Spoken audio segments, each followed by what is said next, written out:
Connection बनाने के लिए कोई ऐसा नहीं है कि आपको टाइम ढूंढना है, कोई शांत जगह ढूंढनी है और बैठे रहना है आँख बंद करके, पालती मार के। ऐसा नहीं है, आप चलते फिरते भी परमात्मा से कनेक्शन बना सकते हो। सेम इसी तरीके से दूसरी चीज़ भी होती है कि कोई हमें गुस्सा दिला रहा है, कोई गाली दे रहा है, तो उसकी वो बैड एनर्जी कहीं ना कहीं हमारे अंदर की जो बैड एनर्जी है, जो दबी हुई है, उसको एक्टिवेट करती है। कोई भी चित्र को देखेंगे तो सबकी नज़र पहले उसके चेहरे यानी फेस पर ही जाती है। हर चित्र के नैन चैन देखते हुए ही उन चित्रों की वैल्यू की जाती है। हमारा जो भाग्य है, उस भाग्य की जो तस्वीर है, उसकी वैल्यू किन बातों पर निर्भर करती है। और साथ ही साथ आपको ये ज्ञान भी दे रहा है कि मुझसे कनेक्टेड रहेगा, सारे काम करेगा, तो इन कामों के मोह माया में और इन कामों में लिप्त नहीं रहेगा। इन कामों को करेगा लेकिन इन कामों से हट के भी रहेगा। हट के कहाँ? मुझसे जुड़ा रहेगा। इन तीनों विशेषताओं के आधार से ही दिव्य गुणों का श्रृंगार व चमक, झलक और फलक तस्वीर में दिखाई देती है। ओम शांति। संपूर्ण पवित्र वृत्ति और दृष्टि से श्रेष्ठ तकदीर की तस्वीर, यानी संपूर्ण पवित्र यानी कि पूरी तरीके से पवित्र, यानी प्योर वृत्ति। वृत्ति यानी कि टेंडेंसी। आप किस तरीके से बिहेव करते हैं, किसी सिचुएशन में किस तरीके से आप रिएक्ट करते हैं, आप किस तरीके से उस सिचुएशन को हैंडल करते हैं, क्या आप उस कंडीशन में, उस सिचुएशन में बोलते हैं। कुछ भी सिचुएशन में रिएक्ट करने की जो टेंडेंसी होती है वो हमारी वृत्ति कहलाती है। तो संपूर्ण पवित्र जो हमारी टेंडेंसी होती है, और दृष्टि से यानी कि हमारा व्यू पॉइंट क्या है, हमारा पॉइंट ऑफ व्यू क्या है। ऐसे दो पर्सन हैं, अगर दोनों पर्सन को किसी एक चीज़ को बोला जाए कि इसको देखो, तो दोनों का जो थॉट पैटर्न है वो डिफरेंट चलेगा, क्योंकि सबका व्यू पॉइंट अलग अलग होता है, दृष्टिकोण अलग अलग होता है।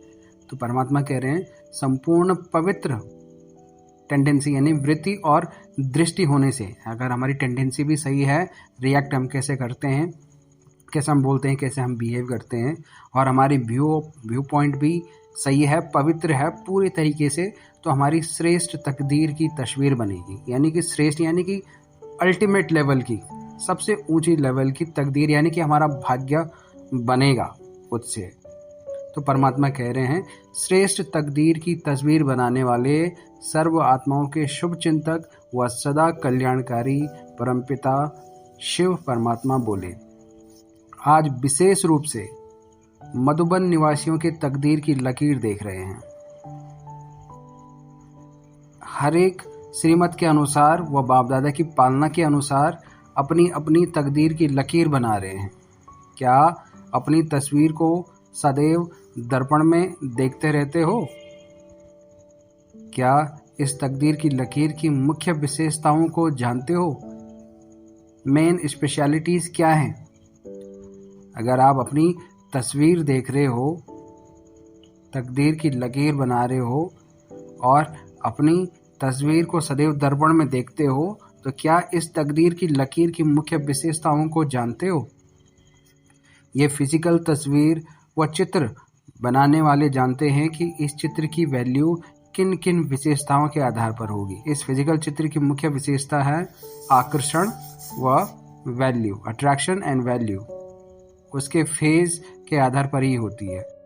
कोई भी चित्र को देखेंगे तो सबकी नज़र पहले उसके चेहरे यानी फेस पर ही जाती है।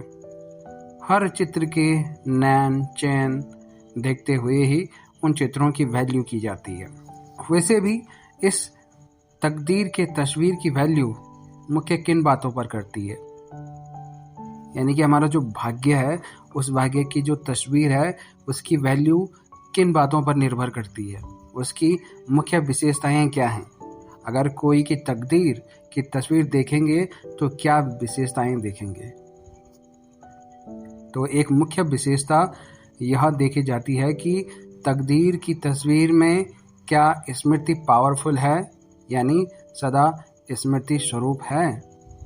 यानी कि जो हमारा भाग्य है, जो भाग्य की तस्वीर में जो हम स्पेशलिटी देखते हैं कि हमारा भाग्य, हमारी डेस्टिनी क्या होगी, उसकी जो तस्वीर है, डेस्टिनी की जो तस्वीर है, उसमें हमारे भाग्य की जो इमेज है वो किस तरीके से होती है, उसमें हमें चेक करना होता है कि क्या स्पेशलिटी है। उसमें स्पेशलिटी होती है कि हम कितने स्ट्रांगली परमात्मा की याद में हैं, यानी सदा स्मृति स्वरूप हैं या नहीं है। स्मृति यानी याद के उसमें रहना, परमात्मा की याद में, और परमात्मा की याद में रहकर ही सारे काम करना, चाहे आप ऑफिस का कर रहे हैं, चाहे आपका खुद का बिजनेस है, चाहे आप एक छोटी मोटी दुकान चला रहे हैं, जो भी आप काम कर रहे हैं, चाहे आप हाउस वाइफ हैं, चाहे आप दिहाड़ी मजदूरी करने वाले मजदूर हैं, कोई भी हैं, वो परमात्मा की याद में रहकर यानी कि परमात्मा से अपना कनेक्शन बनाकर सारे काम करेंगे, तो सारे काम करते हुए भी आप कुछ भी काम नहीं करेंगे। ये समझने वाली बात है। आप सारे काम को परमात्मा की इच्छा समझेंगे, परमात्मा आपसे ये काम करवा रहा है, और साथ ही साथ आपको ये ज्ञान भी दे रहा है कि मुझसे कनेक्टेड रहेगा, सारे काम करेगा, तो इन कामों के मोह माया में और इन कामों में लिप्त नहीं रहेगा। इन कामों को करेगा लेकिन इन कामों से हट के भी रहेगा। हट के कहाँ? मुझसे जुड़ा रहेगा। तो इस तस्वीर में क्या स्मृति है, यानी सदा स्मृति स्वरूप में है या नहीं। दूसरी बात कि क्या भाई भाई की वृत्ति सदा कायम रहती है। अब भाई भाई क्यों कहा गया है, बहन बहन क्यों नहीं कहा गया है? क्योंकि देखो, सब परमात्मा के बच्चे हैं, यानी कि जो आत्मा है, आत्मा का कोई जेंडर नहीं है कि आत्मा कोई लड़की है या लड़का है, तो सब भाई भाई हैं। मुख्य विशेषता यह देखी जाती है कि तकदीर की तस्वीर में क्या स्मृति है, सदा स्मृति स्वरूप है या नहीं है। दूसरी बात कि क्या भाई भाई की वृत्ति सदा कायम रहती है। और तीसरी, क्या रूहानी यानी कि संपूर्ण पवित्र दृष्टि है या नहीं है।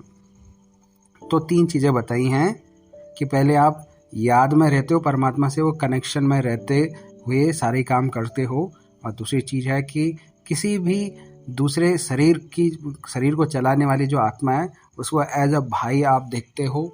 और तीसरी चीज़ है रूहानी, यानी संपूर्ण पवित्र दृष्टि है या नहीं है। तो ये तीनों चीज़ें आपको चेक करनी है।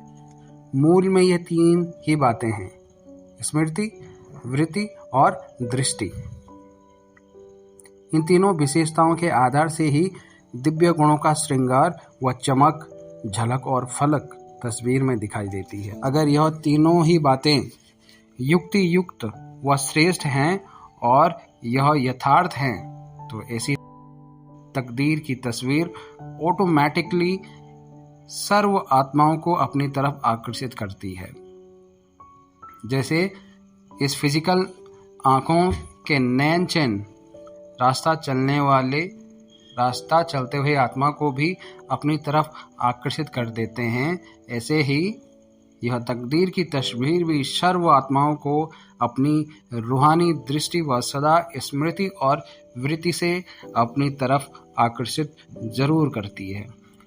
जैसे फिजिकल चित्र देहदारी बनाने में यानी देह अभिमान में लाने निमित्त बन जाते हैं, ना चाहते हुए भी आकर्षित करते हैं। कच्चे ब्राह्मणों को व देह अभिमानी बनने के पुरुषार्थियों को भी आकर्षित कर देह अभिमानी बना देते हैं, जो ही फिर कंप्लेन करते हैं कि रास्ता चलते चैतन्य चित्र व जड़ चित्र देखते हुए आत्म अभिमानी से देह अभिमानी बन जाते हैं। देह अभिमानी यानी कि देह मतलब होता है शरीर, अभिमानी यानी कि अभिमान करने वाला, यानी कि शरीर को ही सब कुछ समझने वाला, तो उसे बोलते हैं बॉडी कॉन्शियसनेस। तो जब आदमी बॉडी कॉन्शियसनेस में आता है तो सोल का उसे आभास नहीं होता, आत्मा का आभास नहीं होता, और आत्मा का आभास नहीं होता तो परमात्मा का आभास उसे नहीं होता, परमात्मा की महसूसता उसे नहीं होती, तो देह अभिमानी बन जाते हैं। ऐसे ही जब रूहानी चित्र, रूहानी यानी कि जब हमारा जो आत्मिक इमेज होती है, ऐसे ही जब रूहानी चित्र व तस्वीर आकर्षणमय बनाएंगे तो अनेक आत्माएं चलते फिरते भी देह अभिमानी से निकलकर देही अभिमानी बन जाएंगी। यहाँ पे काफ़ी छोटा सा डिफरेंस है, माइनर सा डिफरेंस है कि अगर आप अपनी रूहानी चित्र व तस्वीर आकर्षणमय बनाएंगे। आकर्षणमय कैसे बनाएंगे? कोई मेकअप वगैरह करना है क्या? नहीं। या कोई अच्छे कपड़े पहनने हैं क्या? नहीं। अपनी जो आत्मा है, इस आत्मा को पवित्र करना है। कैसे? अपना व्यू पॉइंट सबसे हमें पवित्र रखना है, चाहे कुछ भी हो जाए। और अपना जो कनेक्शन है, आत्मा का कनेक्शन, वो 24 घंटे परमात्मा से ही बने रहे। कनेक्शन बनाने के लिए कोई ऐसा नहीं है कि आपको टाइम ढूंढना है, कोई शांत जगह ढूंढनी है और बैठे रहना है आँख बंद करके, पालती मार के। ऐसा नहीं है। आप चलते फिरते भी परमात्मा से कनेक्शन बना सकते हो। राजयोग एक ऐसी शिक्षा है, एक ऐसा ज्ञान है परमात्मा का, जिसमें आपको योग लगाना होता है, लेकिन आँख खोल के, ना कि आँख बंद करके। आप चलते फिरते इस योग के कर सकते हो, भीड़ में कर सकते हो, गाड़ी में चलते कर सकते हो, बैठते हुए कर सकते हो। अगर ऑफिस में आपके पास काफ़ी बिजी हैं लेकिन 10 सेकंड या 5 सेकंड का टाइम भी है, तो उस टाइम पे ये आप कनेक्शन बना सकते हो, ये योग कर सकते हो। तो इतना आसान है। तो अपने चित्र को और तस्वीर को आकर्षणमय बनाएंगे तो अनेक आत्माएं चलते फिरते भी देह अभिमानी से निकल देही अभिमानी। एक है देह अभिमानी, यानी कि जब बॉडी कॉन्शियसनेस होता है उसे बोलते हैं देह अभिमानी, यानी कि बॉडी पे अभिमान है उसे। और उसके बाद है देह अभिमानी से निकलकर देही अभिमानी। एक है देह और एक है देही। तो देह मतलब होता है बॉडी और देही मतलब होता है सोल, आत्मा। तो जब देह अभिमानी से देही अभिमानी बन जाएंगी, कौन? जो अन्य आत्माएं हैं। जब आप इन तीनों चीज़ों को अपने अंदर धारण करोगे और इन्हीं तीनों चीज़ों के अकॉर्डिंग अपना कर्म करोगे, अपना व्यवहार करोगे, तो आपकी जो आत्मा है वो आकर्षणमय बन जाएगी, यानी कि सेंटर ऑफ अट्रैक्शन बन जाएगी। जैसे एक छोटा बच्चा रहता है, अगर छोटा बच्चा कहीं पे बैठा भी है तो हमारा क्या होता है, एक अट्रैक्शन होता है उसके प्रति कि कितना प्यारा बच्चा है। चाहे उसकी शक्ल अच्छी भी ना हो, बट उसकी जो बिहेवियर है, उसकी एक्टिविटी, उसमें संपूर्ण पवित्रता होती है। चाहे वो देख रहा है, चाहे कुछ भी कर रहा है, उसमें संपूर्ण पवित्रता है, कोई भी इम्प्योरिटी नहीं है। तो हमारा क्या होता है, उसकी तरफ आकर्षण होता है, हम उसकी तरफ जाते हैं, क्योंकि वो हमारे अंदर के जो आत्मा के गुण हैं उनको कहीं ना कहीं टच करता है। उसकी वाइब्रेशन जो निकल रही हैं उसकी बॉडी से, उसकी आत्मा से, वो कहीं ना कहीं हमारे अंदर के उन्हीं गुणों को जगाता है और हमें उसकी तरफ अट्रैक्ट करता है। सेम इसी तरीके से दूसरी चीज़ भी होती है कि कोई हमें गुस्सा दिला रहा है, कोई गाली दे रहा है, तो उसकी वो बैड एनर्जी कहीं ना कहीं हमारे अंदर की जो बैड एनर्जी है, जो दबी हुई है, उसको एक्टिवेट करती है। तभी हमें कभी गुस्सा आता है, कोई कुछ बोल रहा है तो हमें गुस्सा आता है और हम भी उसी के तरीके से बोलने लगते हैं। तो जब आपकी जो आत्मा है वो आकर्षणमय बन जाएगी तो अनेक आत्माएं चलते फिरते भी देह अभिमानी से, यानी कि बॉडी कॉन्शियसनेस से निकलकर देही अभिमानी बन जाएंगी, यानी कि सोल कॉन्शियसनेस में आ जाएंगे। जब फिजिकल चित्रों में इतनी आकर्षण है तो क्या आप रूहानी चैतन्य चित्रों में इतनी रूहानी आकर्षण नहीं है? अब यही चेक करना है कि मेरी तस्वीर व चित्र कहाँ तक आकर्षण मूर्त बना है। इस रूहानी चित्र में अगर इन 3 विशेष बातों में से एक की भी कमी है तो वह वैल्यूबल नहीं गिना जाएगा। जैसे फिजिकल चित्रों में भी आँख, नाक व कान आदि कोई भी एक चीज़ यथार्थ नहीं होती, यानी कि जैसी होनी चाहिए वैसी नहीं होती, तो चित्र की वैल्यू कम हो जाती है। चाहे सारा चित्र कितना ही सुंदर हो, लेकिन मुख्य फेस में अगर थोड़ी सी भी कमी रहती है तो चित्र बेकार हो जाता है या फिर उसकी वैल्यू आधी हो जाती है। ऐसे ही यहाँ भी इन 3 विशेषताओं में से एक की भी कमी है तो प्रारब्ध व प्राप्ति के समय में से आधा समय कम हो जाता है। प्रारब्ध मतलब होता है जो भी उपलब्धि, जो भी हमें प्राप्ति होनी है उसे प्रारब्ध कहते हैं, तो उसमें आधा हो जाएगा। यानी 16 कला से 14 कला हो जाने से आधी वैल्यू हो जाती है ना। इसलिए इन तीनों ही बातों की हर समय चेकिंग चाहिए। अच्छा, तो क्या ऐसी चेकिंग करते हो? परमात्मा कह रहे हैं, तो क्या ऐसी चेकिंग करते हो?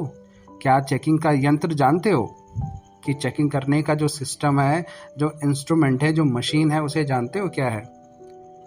अब चेकिंग किस चीज़ की करनी है? जो 3 चीज़ें परमात्मा ने बताई हैं कि अपना जो कनेक्शन है वो सदा परमात्मा से बने रहे।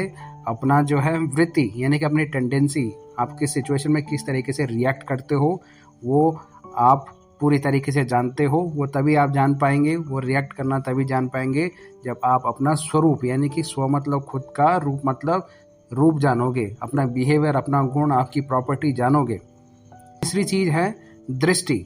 आपका व्यू पॉइंट कैसा है, उसको भी संपूर्ण तरीके से पवित्र बनाएंगे। तो इन तीनों चीज़ों को आपने प्रॉपर तरीके से यानी कि 1:1:1 में रखा तो आपकी संपूर्ण स्थिति बन जाएगी और आपका जो चैतन्य स्वरूप है वो इतना आकर्षणमय हो जाएगा कि अन्य आत्माएं भी आपकी तरफ आकर्षित होने लगेंगी। तो इसलिए इन तीनों ही बातों की हर समय चेकिंग चाहिए। अगर इनमें किसी में भी कम परसेंटेज है, यानी कि आपका किसी में 2 में आप 100% है और एक में आपका 50% है, तो किसी में भी कमी होने से आपकी जो प्राप्ति होनी है वो आधी हो जाएगी। चेकिंग करने का यंत्र जानते हो कैसे चेकिंग करना है? यंत्र द्वारा ही चेकिंग करेंगे ना। वो कौन सा यंत्र है कि जिससे अपने को चेक कर सको? यंत्र है बुद्धि। लेकिन दिव्य बुद्धि का नेत्र ब्राह्मण बनते ही दे देते हैं। जैसे कई लौकिक कुल के होते हैं जहां जन्म लेने से ही युद्ध में व हिंसा में प्रवीण बनाने के लिए बचपन से ही तलवार के बजाय चाकू व लाठी चलाना सिखलाते हैं, जिससे कि उनको अपने शूरवीर कुल की स्मृति रहे। बाप दादा भी हर ब्राह्मण को, यानी कि बाप दादा यानी कि परम पिता परमेश्वर, परम आत्मा, वो सोल, हायर पावर, वो हायर पावर है बाप दादा, और वही है परमात्मा, वही है शिव बाबा। तो परमात्मा कह रहे हैं बाप दादा भी हर ब्राह्मण को, ब्राह्मण किसे कहा गया है? ब्राह्मण उसे कहा गया है जो बॉडी कॉन्शियसनेस से हटके अपने को सोल कॉन्शियसनेस में रखकर और उसी स्मृति में रहकर, परमात्मा की याद में रहकर और परमात्मा से 24 घंटे अपना कनेक्शन बनाकर अपनी टेंडेंसी में आत्मिक गुणों को धारण करके और अपना पॉइंट ऑफ व्यू को पवित्र करके श्रेष्ठ और पवित्र बनाकर कार्य करने वाला ही ब्राह्मण कहलाता है। तो बाप दादा भी हर ब्राह्मण को माया के वार से बचने के लिए व माया को परखने के लिए यह दिव्य बुद्धि का नेत्र देते हैं। ये 2 नेत्र जो यानी कि 2 आंखें जो हमारे पास हैं, जिन्हें हम देख सकते हैं, उन आंखों से केवल हम जो फिजिकल चीज़ें हैं उन्हें ही देख सकते हैं, लेकिन जो इनविजिबल चीज़ें हैं वो नहीं देख सकते। उसके लिए हमें दिव्य दृष्टि यानी दिव्य बुद्धि का नेत्र देते हैं। वो नेत्र हमारे माथे पर रहता है। जैसे शिव बाबा के जो शिव शंकर हैं उनके तीसरा नेत्र होता है, तो वो तीसरा नेत्र हमारे पास भी है। वो बुद्धि का नेत्र है, जो आत्मा है, आत्मा का नेत्र है। वो सारी चीज़ें देख सकता है जो कि हम देख नहीं सकते, जो हमारी जो आंखें हैं वो नहीं देख सकती। तो परमात्मा हमें दिव्य बुद्धि का नेत्र देते हैं। किस लिए? ताकि वो जो 3 प्रॉपर्टीज़ हैं, 3 विशेषताएं हैं, उनमें अगर कोई परसेंटेज कम है तो उसको हम इन्हेंस कर सकें, उसको करेक्ट करके इम्प्रूव कर सकें और तीनों ही हमारी जो है 100% तीनों विशेषताएं हमारी हो जाएं और हमारे जो आत्मा है वो चैतन्य स्वरूप और 16 कला संपूर्ण आत्मा बन जाए, जो कि एक आकर्षण पैदा करेगी और आत्माओं को अपनी तरफ खींचने में। तो चैतन्य बुद्धि यानी कि परमात्मा दिव्य बुद्धि का नेत्र देते हैं। लेकिन दिव्य बुद्धि के बजाय जब साधारण लौकिक बुद्धि वाले बन जाते हैं तब माया को परख नहीं सकते। अब दिव्य बुद्धि जो देते हैं इससे हम माया को भी परख सकते हैं। माया की यानी कि जो अवगुण हैं, जो विकार आते हैं, जो गंदी आदतें हमें लगती हैं, वो सारी माया के अलग अलग रूप हैं। तो जब अपनी लौकिक बुद्धि यानी कि ये जो फिजिकल हमारे पास बॉडी है और ये माइंड सेट है, अगर इसी लेवल पे हम कुछ कार्य करते हैं तो माया को हम देख नहीं सकते, उसको हम टच नहीं कर सकते कि ये माया है या क्या है। तो इसके लिए दिव्य बुद्धि चाहिए होती है जो कि परमात्मा देते हैं। तो परमात्मा कह रहे हैं लेकिन दिव्य बुद्धि के बजाय जब साधारण लौकिक बुद्धि वाले बन जाते हैं तब माया को परख नहीं सकते, वह माया के वार से बच नहीं सकते, फिर वह अपनी चेकिंग नहीं कर सकते। पहले यह देखो कि क्या अपना दिव्य बुद्धि रूपी नेत्र अपने पास कायम है या नहीं। कहीं दिव्य बुद्धि रूपी नेत्र पर माया के संग दोष व वातावरण का प्रभावशाली जंग तो नहीं लग गया है, या कोई डिफेक्ट तो नहीं आ रहा है। अपनी ऐसी श्रेष्ठ तस्वीर बनाने के लिए मुख्य 3 विशेषताओं को भरने के लिए 3 शब्द याद रखो। निर्वाण स्थिति में होना है, निर्माण बनना है और निर्माण करना है। निर्वाण स्थिति में होना है, निर्माण बनना है और निर्माण करना है। निर्वाण, निर्माण और निर्माण यानी मान से परे यह 3 शब्द स्मृति में रखो तो तकदीर की तस्वीर आकर्षणमय बन जाएगी। चलते चलते इन 3 बातों की कमी हो जाती है। निर्माण यानी कि निर्वाण स्थिति में कम रहते हैं। निर्वाण यानी वाणी में सहज और रुचि से आते हैं। वाणी में सहज और रुचि से आते हैं। जितनी वाणी यानी कि बोल से लगन है, उतनी वाणी से परे स्थिति में स्थित होने की लगन व रस कम अनुभव करते हैं। निर्माण बनने के बजाय अनेक प्रकार के मानदेह व पोजीशन का, गुणों का, सेवा का, सफलता का व अनेक प्रकार के मान सहज स्वीकार कर लेते हो और स्वीकार करने की इच्छा में रहते हो। आप मान के जिज्ञासु हो, इसलिए स्वमान का कोर्स अभी तक समाप्त नहीं कर सके हो। जब यह जिज्ञासु रूप समाप्त होता है तभी स्वमान की स्थिति स्वतः और सदा रहती है। मान स्वमान को भुला देता है। जो मान होता है ना, खुद को मानने वाला कि हाँ मैं ये हूँ, वो स्वमान यानी कि स्वमान यानी कि खुद, स्वमान खुद का, मान मतलब जो मान है, इज्जत है, वैल्यू है।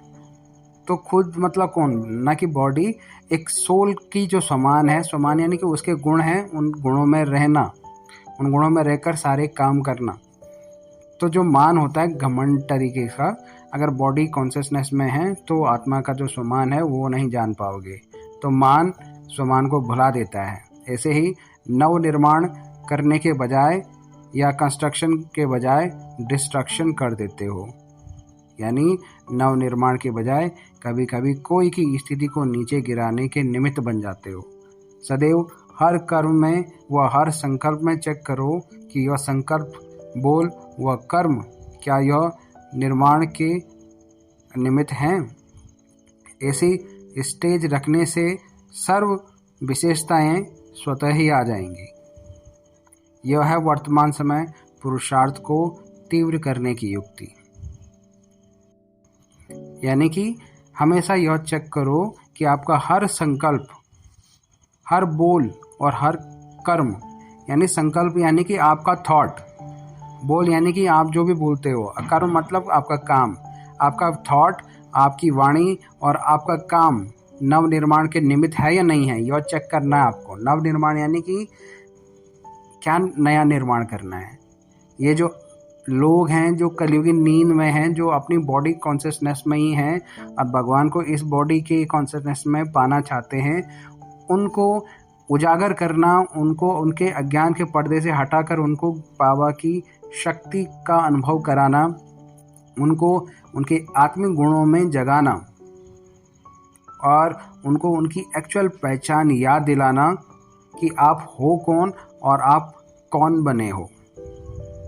तुम बने कौन हो और एक्चुअल में तुम हो कौन। जैसे हमारा कोई दोस्त होता है और अगर वो अपने आप को भूल जाता है तो उसको हम याद दिलाते हैं कि तू ये नहीं, तू ये है ना। किसी की याद आज चली जाती तो हम उसे याद दिलाने की कोशिश करते हैं, या जिन जगहों पे वो जाता रहता था उन जगहों में उसे ले जाते हैं ताकि वो मेमोरी उसको याद आ जाए। तो स्वयं परमात्मा भी इसी तरीके से कर रहे हैं कि जो भी तुम हो, तुम्हारी एक्चुअल पहचान तुम्हें बताते हैं कि तुम हो कौन। तो वो ज्ञान परमात्मा अपने बच्चों को दे चुका है और दे रहा है, और उन बच्चों से कह रहा है कि जब आप अपनी पहचान खुद पहचान लोगे तो जो भी तुम्हारे भाई हैं उनको भी उनकी पहचान बताओ, उनको प्रत्यक्षता करवाओ, उनको अनुभव कराओ। ज्ञान तो आज की डेट में हर कोई दे सकता है, लेकिन अनुभव कराने की शक्ति अनुभव वही करा सकता है जिसने पहले खुद अनुभव किया हो परमात्मा को, परमात्मा की शक्ति को, परमात्मा के आशीर्वाद को। तो परमात्मा कह रहे हैं कि अगर आप ये दूसरों को, ये जो काम है, कौन सा काम परमात्मा कह रहे हैं, ऐसी स्टेज पर रहोगे, यानी कि जब आपका संकल्प और वाणी कर्म में एक जैसे आप रहोगे तो क्या होंगे, ऐसी स्टेज रखने से सर्व विशेषताएं स्वतः ही आ जाएंगी आपके अंदर। महिमा योग्य तो बने हो जो कि स्वयं बाप दादा महिमा कर रहे हैं, यानी कि बाप दादा आपकी महिमा कर रहे हैं, आपकी तारीफ कर रहे हैं, आपका गुणगान कर रहे हैं। तो इसका मतलब कहीं ना कहीं क्या है, महिमा योग्य तो बने हो जो कि स्वयं बाप दादा महिमा कर रहे हैं। अब आगे क्या करना है, मधुबन निवासियों को और सब आत्माओं को विशेष व्रत लेना चाहिए। कौन सा व्रत? व्रत यही लेना है कि हम सब एक मत, एक ही श्रेष्ठ वृत्ति, एक ही रूहानी दृष्टि और एक रस अवस्था में एक दो के सहयोगी बन, शुभ चिंतक बन, शुभ भावना और शुभ कामना रखते हुए और अनेक संस्कार होते हुए भी एक बाप समान सतो प्रधान संस्कार और स्व के भाव में रहने वाला स्वभाव बनाने का किला मजबूत बनाएंगे। यह है व्रत। क्या स्वयं के प्रति व सर्व आत्माओं के प्रति यह व्रत लेने की हिम्मत है? स्वयं के प्रति तो प्रवृत्ति में रहने वाले और वातावरण में रहने वाले भी करते हैं स्वयं के लिए, साथ ही संगठन के प्रति भी व्रत लेने की हिम्मत चाहिए। यही मधुबन वरदान भूमि की विशेषता है, समझा? जैसे अभी हिम्मत का प्रत्यक्ष फल दिखाया, ऐसे ही एक दो को सावधान करते हुए और एक दो के सहयोगी बनते हुए इस व्रत को साकार रूप में लाने में सफल हो जाएंगे। जैसे और जोन वालों को अपनी अपनी विशेष सर्विस का सबूत देने के लिए सुनाया है, वैसे ही मधुबन निवासियों को भी इस बात का सबूत देना है। इस आधार पर ही जनवरी में प्राइज मिलेगी। इतने समय में सबूत देना मुश्किल है क्या? साकार रूप द्वारा व अव्यक्त रूप द्वारा शिक्षा और स्नेह की पालना कितने समय ली है? पालना लेने के बाद अन्य आत्माओं की पालना करने के निमित्त बन जाते हैं। क्या इसी पालना करने के निमित्त बने हो या अभी तक लेने वाले ही बने हो? अभी तो पुरानों को आने वाले नए बच्चों की पालना करनी चाहिए, यानी अपने शिक्षा स्वरूप द्वारा और स्नेह द्वारा उनको आगे बढ़ाने में सहयोगी बनना है और इस कार्य में दिन रात बिजी रहना चाहिए। यह अव्यक्त पाठ भी विशेष नयों के लिए है और पुरानों को तो अब बाप के समान बन नई आत्माओं के हिम्मत और उल्लास को बढ़ाना है। जैसे बाप दादा ने बच्चों को अपने से भी आगे रखते हुए अपने से भी ऊंच बनाया है, ऐसे ही पुरानों का कार्य है नयों को अपने से भी आगे बढ़ाने का सबूत दिखाना व सर्व शिक्षाओं को साकार स्वरूप में दिखाना है। पालना का प्रैक्टिकल रूप रिटर्न में देना है। अच्छा, ऐसे सपूत बच्चे अपनी तकदीर की तस्वीर अपनी धारणाओं द्वारा दिखलाने वाले, सदा मूल मंत्र और यंत्र को कर्तव्य में लाने वाले बाप दादा के समान बनी आत्माओं को बाप दादा का याद प्यार और नमस्ते। ओम शांति। Thank you so much.